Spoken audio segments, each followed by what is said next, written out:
اللہ کے نزدیک مہینے گنتی میں 12 ہیں، اس روز سے کہ اس نے آسمان اور زمین کو پیدا کیا۔ اللہ کی کتاب میں سال کے 12 مہینے لکھے ہوئے ہیں، ان میں سے 4 مہینے ادب کے ہیں، یہی دین کا سیدھا رستہ ہے۔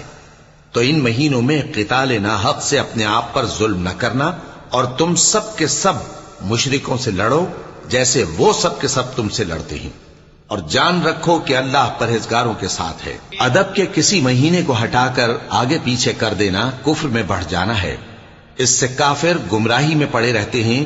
ایک سال تو اس کو حلال سمجھ لیتے ہیں اور دوسرے سال حرام، تاکہ ادب کے مہینوں کی جو اللہ نے مقرر کیے ہیں گنتی پوری کر لیں، اور جو اللہ نے منع کیا ہے اس کو جائز کر لیں۔